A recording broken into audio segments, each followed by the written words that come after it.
प्रायिकता के topic clear करने के बाद आज हम मैट्रिसेस के कॉन्सेप्ट रिवाइज करेंगे और इन कॉन्सेप्ट्स की सहायता से आप मैट्रिसेस के फॉर्मूला की सहायता से आप उसके जो क्वेश्चंस हैं उनको बड़ी आसानी से आप लगा सकते हैं।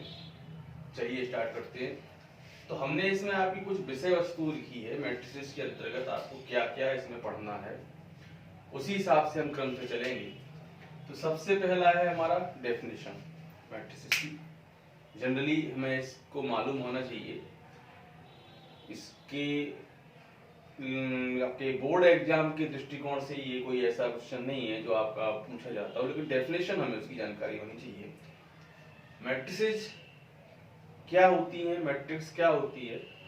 मैट्रिक्स एक आयताकार व्यवस्था है, जैसे हम कहते हैं रेक्टेंगुलर एरे। डेटास को पंक्तियों और स्तंभों में व्यवस्थित करने की एक आयताकार व्यवस्था जो होती है उसे हम मैट्रिक्स कहते हैं। कई हमारे पास आंकड़े हैं, उनको कुछ पंक्तियों कुछ स्तंभों में व्यवस्थित करने की व्यवस्था। जैसे हमने आपसे कहा कि हमारे पास 20 लोगों की एज दी गई है, उनको आप 4 पंक्तियों 5 स्तंभों में व्यवस्थित कीजिए। इसका मतलब जो 20 आंकड़े हमें दिए गए हैं उनको हमें 4 पंक्तियों में और 5 स्तंभों में व्यवस्थित करना है, क्योंकि हम जब आगे पढ़ेंगे अब इसका क्या होता है क्रम या कोटि। क्रम या कोटि क्या होता है कि जो हमारे पास डेटा है, जो आंकड़े हैं, उनको हमने कितनी पंक्तियों और कितने स्तंभों में व्यवस्थित किया है वो उसका क्रम या कोटि होता है। जैसे हम यहाँ पे कह रहे हैं कि 20 आंकड़े हैं हमारे पास, उनको हमने 4 पंक्तियों और 5 स्तंभों में अगर हम व्यक्त करते हैं तो उसका क्रम हो जाएगा 4/5 और इनका जो मल्टीप्लाई होता है वो हमारा आंकड़ों के बराबर होता है। 2 चीजें क्लियर। डेफिनेशन, आंकड़ों को कुछ पंक्तियों कुछ स्तंभों में व्यवस्थित करने की जो आयताकार व्यवस्था है वो आपकी मैट्रिसेस हो गई। पंक्तियों की संख्या इनटू या बाई स्तंभों की संख्या वो आपका क्रम या कोटि हो गया। अब इसके बाद हम आते हैं प्रकार, क्योंकि कभी कभी एग्जाम्पल के रूप में एक नंबर में आपसे प्रकार के बारे में पूछ लेते हैं। तो सबसे पहले प्रकार में हमारा आता है क्षैतिज आव्यूह स्तंभ आव्यूह। क्षैतिज के बाद आप लिखिए ऊर्ध्वाधर, फिर लिखिए यहाँ पे स्तंभ, फिर हो गया पंक्ति, पंक्ति आव्यूह। इसके बाद हम आते हैं वर्ग आव्यूह, और वर्ग आव्यूह के ही प्रकार में हम आगे बढ़ते हैं तो आता है हमारा विकर्ण आव्यूह। और विकर्ण आव्यूह की डेफिनेशन में आगे बढ़ते हैं, हम वर्ग आव्यूह की डेफिनेशन में बढ़ते हैं तो हमारा होता है अदिश आव्यूह और तत्समक, या इसको हम कहते हैं इकाई आव्यूह। ठीक है। इसके बाद वर्ग आव्यूह में ही जब आगे बढ़ते हैं तो इसमें एक आता है ऊपरी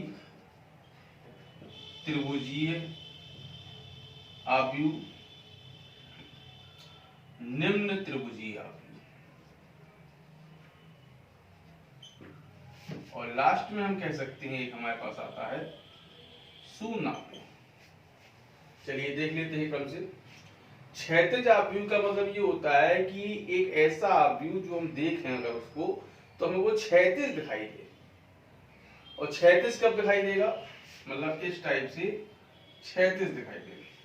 तो क्षैतिज जब दिखाई देगा हमें जब उसमें जो पंक्तियों की संख्या है, मान लिया पंक्तियों की संख्या m है, स्तंभों की संख्या n है, तो जो पंक्तियों की संख्या है वो स्तंभों की संख्या से जब कम होती है, या हम कहें स्तंभों की संख्या पंक्तियों की संख्या से ज्यादा होती है, तो हम उसको कहते हैं क्षैतिज आव्यूह।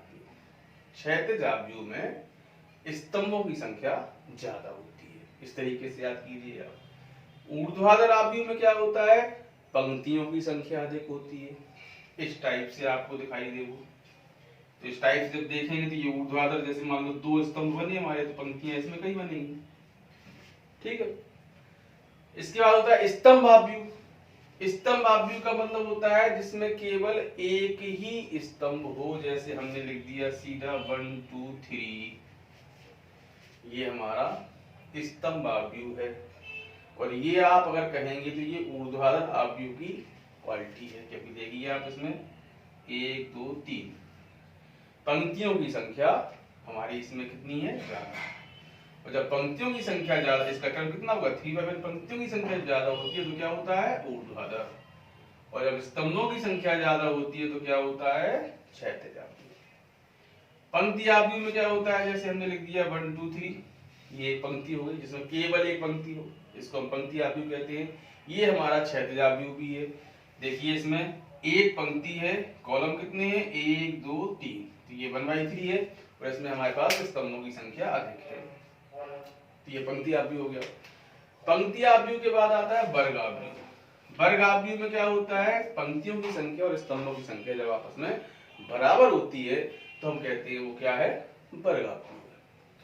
अब वर्ग आव्यूह में ये हमारे कुछ उसके टाइप्स हो जाते हैं। विकर्ण आव्यूह।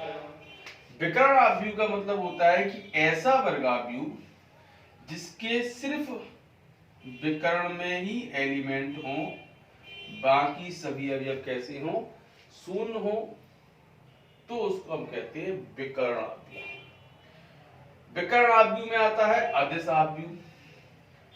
अदिश आव्यूह एक विकर्ण आव्यूह है जो एक वर्ग आव्यूह है। इसमें क्या होता है, ये सभी एलिमेंट कैसे हो, विकर्ण के समान हो।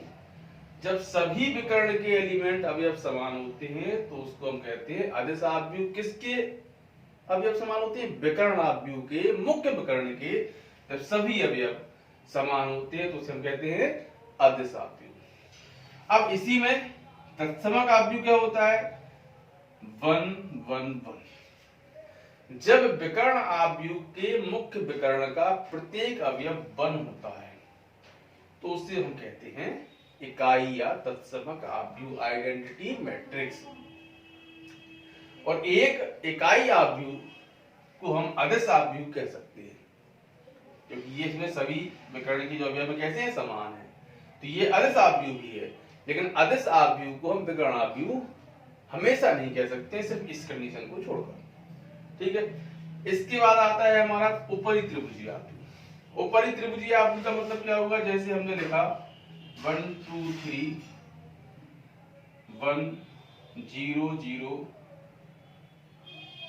0 0 0 0। अब इसको ऊपरी त्रिभुजीय आव्यूह बनाएंगे। कैसे बनाएंगे, देखो ऊपरी त्रिभुजीय आव्यूह का मतलब होता है विकर्ण के ऊपर के सभी एलिमेंट कैसे हो, त्रिभुज ऊपर बने हमारा ऊपरी त्रिभुज, मतलब इसके नीचे के सभी कैसे हो, 0 हो, और ऊपर जो हमारे पास कुछ इसमें एलिमेंट, मतलब ऊपर त्रिभुज बन जाए, ऊपरी त्रिभुजीय आव्यूह।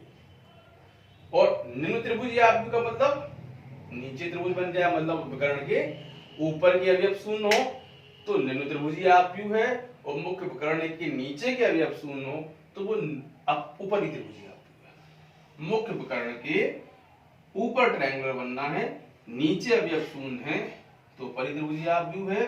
मतलब ऊपर अवयव शून्य हो, नीचे शून्य ना हो सभी अवयव, तो हमारा निम्न त्रिभुजीय आव्यूह है। शून्य आव्यूह जनरली, ये कोई वर्ग आव्यूह जरूरी नहीं है होना। शून्य आव्यूह का मतलब जिसका प्रत्येक एलिमेंट 0 हो उसको हम शून्य आव्यूह कहते हैं।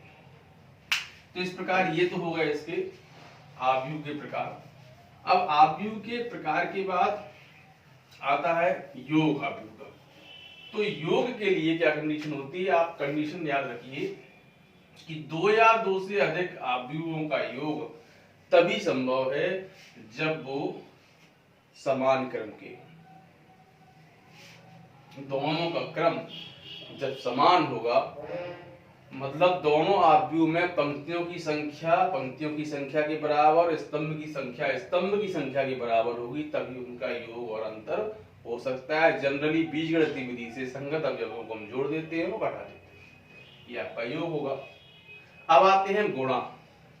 गुणा जब हम दो आव्यूहों को करते हैं तो उसके लिए हमें क्या देखना पड़ता है, जैसे हम ए और बी दो आव्यूह हैं, ए बी हमें निकालना है, तो ए में जो क्रम मान लिया ये हो गया, बी का क्रम ये हो गया। तो जब हम ए बी निकालेंगे तो ए के स्तंभों की संख्या जब बी की पंक्तियों की संख्या के बराबर होगी, तभी हमारा गुणा आव्यूहों का संभव है।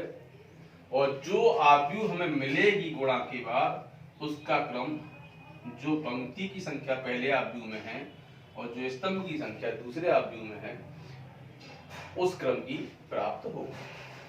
क्लियर हो गया?